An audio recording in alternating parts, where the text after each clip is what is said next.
Hello and welcome back to Hoopsa for another match preview ahead of QPR's second fixture against Luton Town in 4 days, this time in the Championship away at Kenilworth Road on Friday night. In the first part of this video, I'm joined by Ollie from the OK Football Show to chat Luton Town, while in part 2 I'll be giving my own thoughts on the R's. Make sure you hit like and subscribe if you enjoy this preview video, and if you would like to support the channel further, like the lovely bunch you'll see at the top of my channel, you can become a channel member for £1.99 a month via the link in the description below. Let's jump straight into it.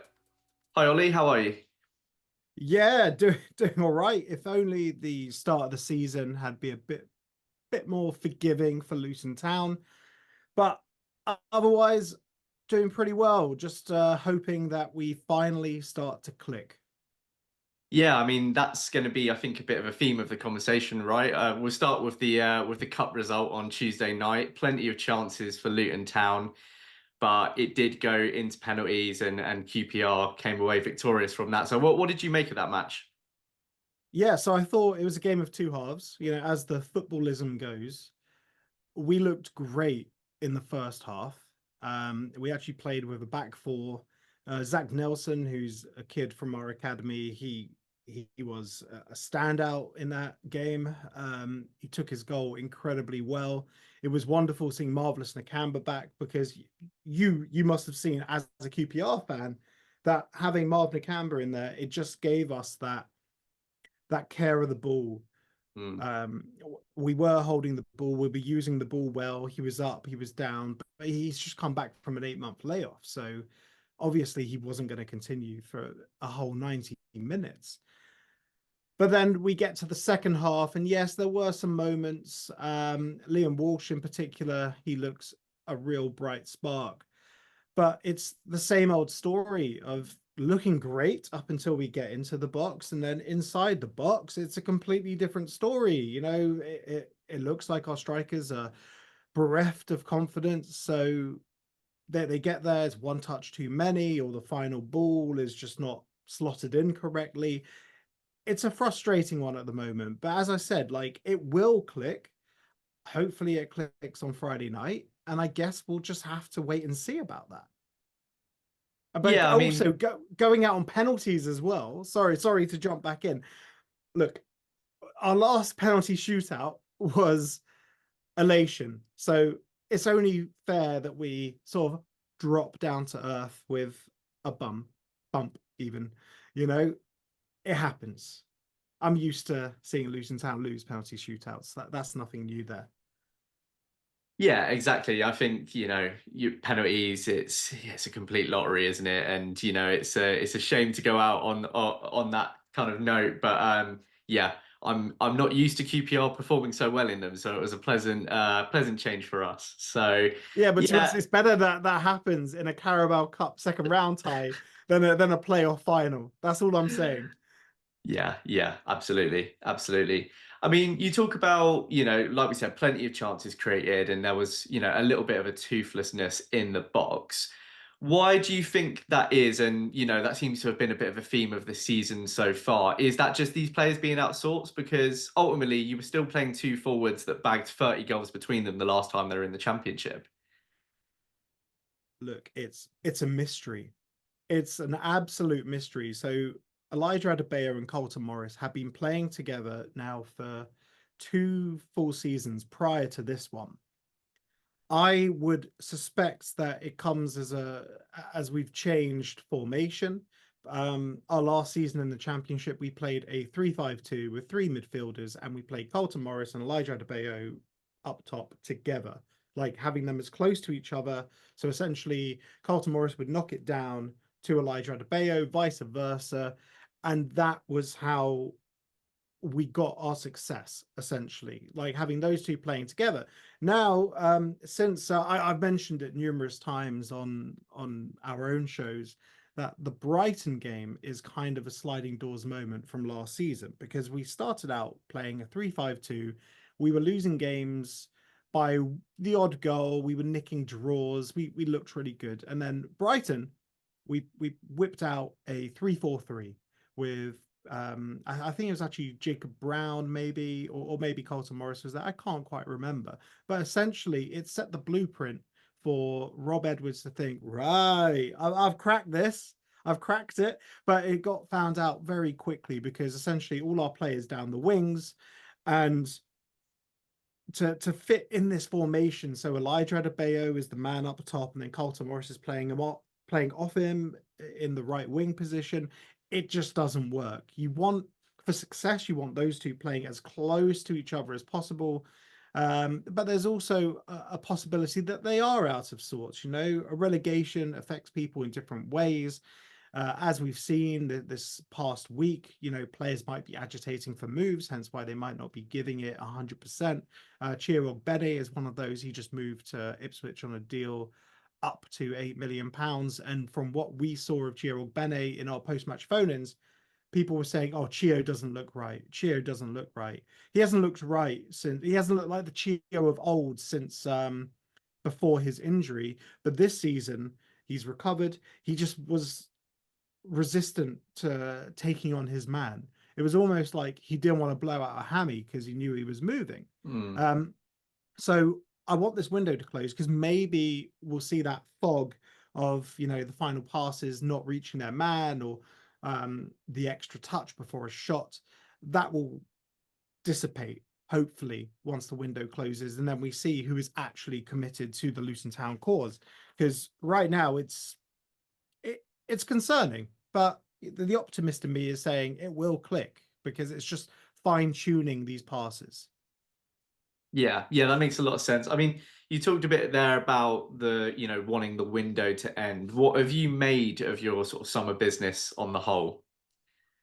So it's been a divide in the fan base. We started off slow. We didn't really spend any money. We've dropped some money on Mark McGuinness. Not a transfer record for us. So that honor still goes to Ryan Giles, who he came for 5 million. He made, literally a handful of appearances, maybe 5 or 6, and he left on loan the same, pretty much the same season. And then we sold him to Hull for a loss. So Mark McGuinness apparently is not the transfer record. He's the only bit of business that I think we've spent money on.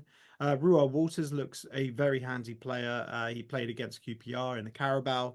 Um, Tom Kraus from Mainz, I believe it's pronounced. He sounds like an exciting play. Sounds exactly like what we need in the middle of the park because I don't know if you've seen our previous games.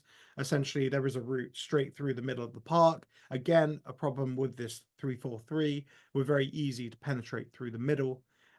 Gives us a lot of options out wide, but through the middle, we're wide open. So Tom Kraus seems like a good one. Unfortunately, he picked up an injury in his first training session. So I guess we have to wait and see for when he comes back.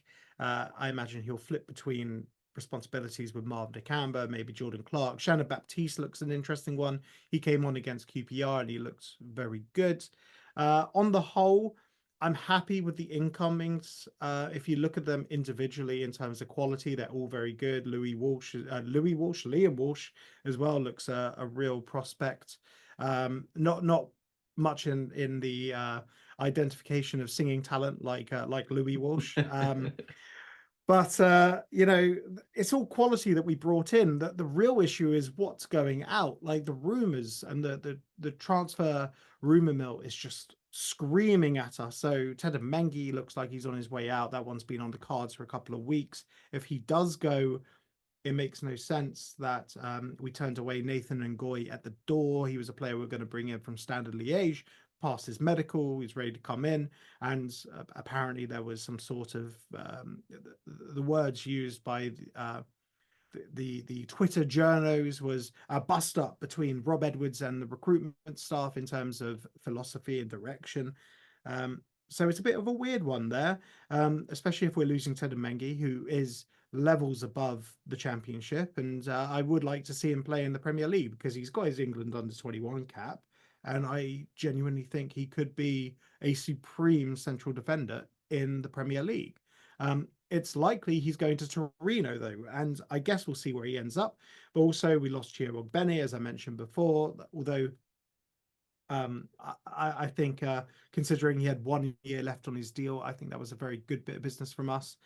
Thomas Kaminsky might be going to Leicester. It depends if you believe Alan Nixon or not. I guess we'll see what happens. It's all about these moves, these outgoings happening so late because it leaves us with quite a big bag to fill come the end of the transfer window. And obviously, Luton and QPR are playing on transfer deadline day at 8 o'clock at night, 7:45. So the people that are doing the deals, like they'll be watching the matches. Like Gary Sweet's probably going to be in the Nick Owen like on the phone. You say, "Oh, let's try and conclude a deal." It's not an ideal placement of a match, but I guess we'll see what happens. My official line, my official view is that I'm reserving judgment completely until the window closes before actually deciding what I think of the transfer window, though. Yeah, I think that's a sensible point. I think it's always strange the league starting as early as it does before business is concluded. And so this will probably make the next question quite difficult to answer. But what are your expectations for this season as a whole? And what are the expectations of the fan base? Is it to go straight back up? So the expectations, it depends whether you're a fan, whether you're a fan of Luton Town or whether you're an outsider observer. So you'll notice from like all the major championship content providers, they've all said, I see Luton Town in first, I see Luton Town in second, I see Luton Town cantering to the playoffs. I predicted very optimistically that Luton Town would scrape the playoffs. And essentially, everyone inside Luton understands that this is potentially a team in transition. But it's a weird one because we've come down, we have money, we're selling assets, so we have funds. So it literally makes no sense that we're not attacking it, but essentially our owners will never gamble the long-term future of the club, which is an odd one because selling Ross Barkley, selling Ryan Giles, that's about £9 million that we brought in. We've spent maybe 5-6 million on Mark McGuinness. There is money to be spent, and that's without even touching the Premier League money. So a lot of fans would like us to be a touch more ambitious, not blow our brains out financially, but at the same time sign players for 2-3 million. Like all our signings have been free transfers, loans. Liam Walsh, free transfer after his release from Swansea. Shannon Baptiste, free transfer. Ruel Waters is going to compensation because he was offered an extension by Arsenal but declined it. Only Mark McGuinness we've actually spent money on. So, with that in mind, my expectations for me, I just want to finish above Watford. That is and to be honest, every passing week, that's I don't know what's happened to them. Like it seems to have clicked for them. They've sold so much talent, they barely reinvested it. They've signed shrewdly though. They brought in some smart looking players, and ultimately, all I care about is finishing above Watford for the bragging rights. That's it. That's a nice, a pure intention for the season to have, I think. Okay, so obviously, Tuesday night we saw what 2/3 of a strong Luton team out in that Carabao Cup fixture. Who are the danger players going to be on Friday for Luton Town? Who's going to cause us problems? So I think it's Tahith Chong. So in this weird system, the 3-4-3, he sort of plays off on the left or the right, but he sort of drops and picks up the ball from midfield. I wouldn't say we really have that much threat through the middle. So if it's Clark and Baptiste as I expect, I don't think they're going to really trouble you. It is Chong. It's Chong dropping deep, picking up the ball, running through. As you saw, he can pick up the ball, put on the afterburners, beat 3-4 players, and then get pulled down. He does go down quite easily, but he's getting better at that. He doesn't go down that easily in our half anymore, which was a big problem. Like when he was doing it on the edge of the box and the ref wouldn't give anything. And if Elijah and Carlton Morris click, then I guess those two are pretty significant danger men. Alfie Doughty, if he is still with us as well, you saw what he did at Loftus Mm. Road 2 seasons ago. The way he cuts in and just wellies it. He's looked really dangerous in this 3-4-3 because he has license to play really far upfield. which again leaves us exposed right behind him.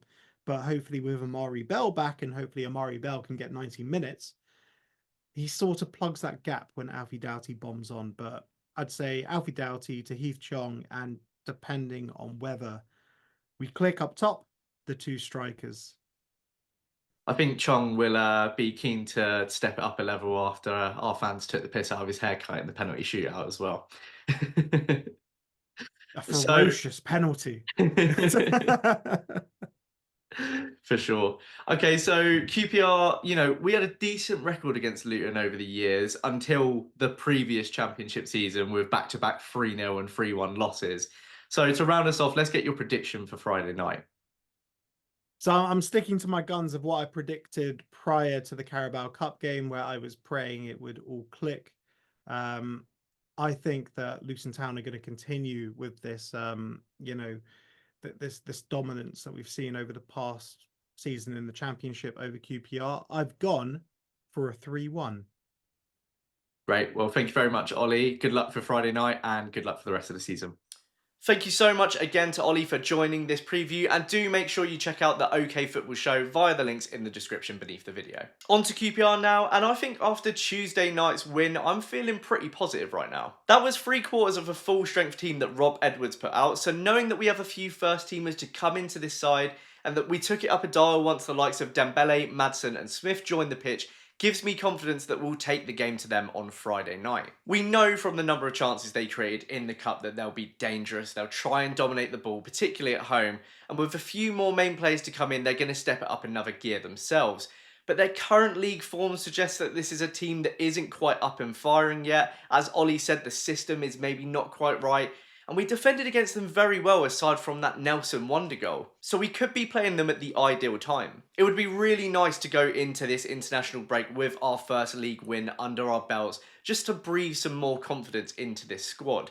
We know from Plymouth last weekend that chance creation isn't a problem, but we're going to need to improve the quality of those chances if we're going to score more than one in this game. A player that should help us in that pursuit is Lucas Anderson, who should be fit for a return after missing out last weekend. I think he could be a real game changer because he'll slot back into that number 10 role, presumably meaning Dembele will start out on the right in place of Smith, and with Frey up top again. Anderson is one of the best crossers of the ball we have when he's not injuring himself from a corner, so alongside Dembele's excellent deliveries, I'm already confident the quality of service is going to be sharpened. Now, those of you who watched my last few videos will know, of course, that I think the main area that needs sorting out is central midfield. Dominating there is going to be key to coming away with a point or three on Friday night, not only shutting it down, but playing through it. Again, I think Anderson should give us more of a presence there creatively, but hopefully Field and Madsen's partner will be one step further along, having spent another week together on the training ground, assuming Marty sticks with that pairing. Colbeck has returned too, as we saw in the Cup, so alongside Varane, we will have some nice depth in that position if the combination that starts needs adjusting later in the match. Assuming no late swoops for Powell or Jake Clark-Salter before the Friday night deadline, I imagine the backline will remain unchanged from last weekend, though I would like to see Haverton Santos get some league minutes off the bench after his impressive performance on Tuesday night, even if it's as a winger again. On the topic of the transfer deadline, it's been a pretty quiet final week for the R's other than Lyndon Dykes' departure for Birmingham City. There's been quiet murmurings of another right back or potentially a striker, but nothing concrete at the time of recording, though that may well have changed by the time that you're watching this. I'd personally like to see another forward at the very least now that Lyndon's gone,